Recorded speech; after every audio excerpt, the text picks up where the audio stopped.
Welcome to the 2025 World Symposium.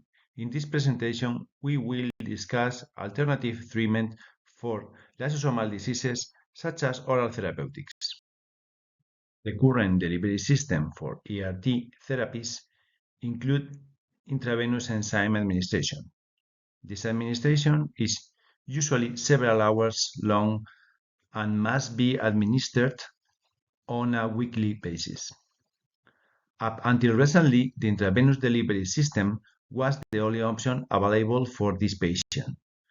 Through the use of enteric-coated lipid nanoparticle, we are able to provide an alternative method to administer ERT therapies orally.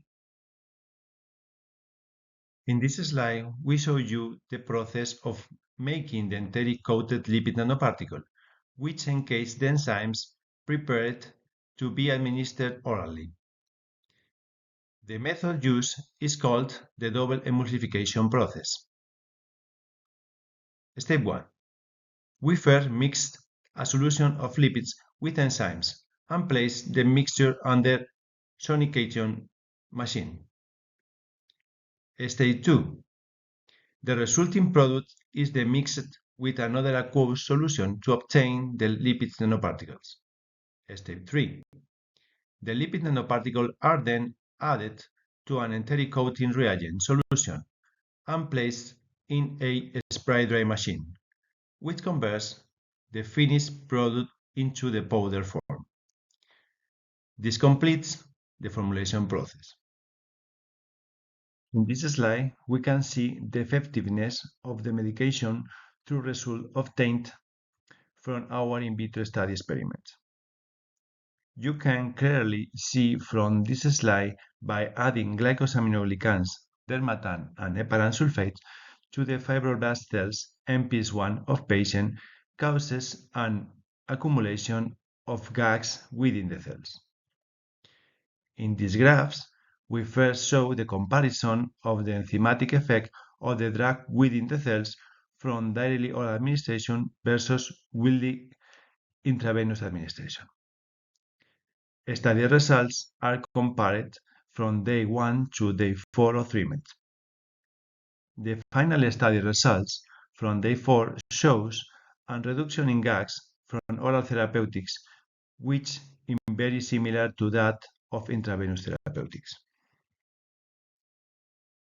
In these next 3 videos, we are going to discuss the biodistribution of nanoparticles in different specimens from our in vivo studies.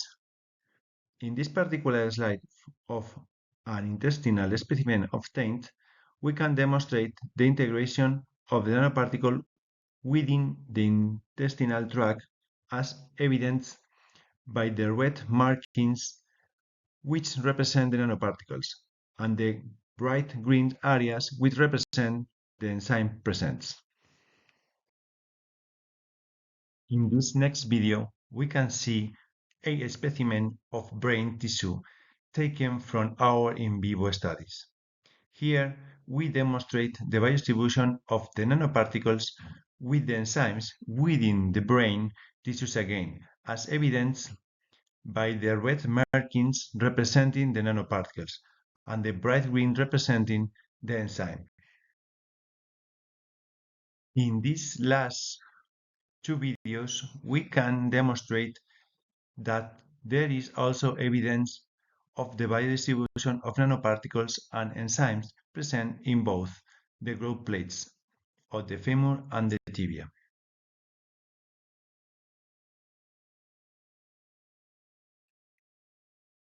After 3 months of in vivo studies, we were able to compare the effects of the therapeutics on skeletal bones occurring in our Harler mice groups using microCT image techniques.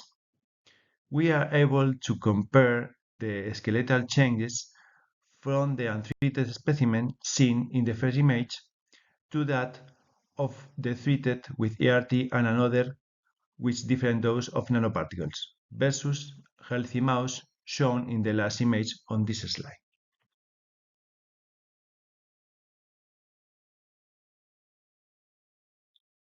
In this final slide, we show measurements of femur bone growth during a 3 months period among our Harler-Meisters specimens. In the graph of the left, we see the femur bone size charted on monthly basis. In the graph of the right, we have monthly documentation showing percentage of bone growth in each subject.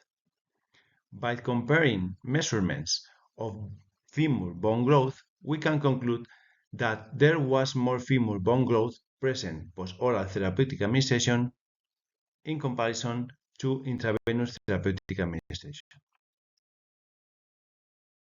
This concludes this presentation. Thank you very much for your attention.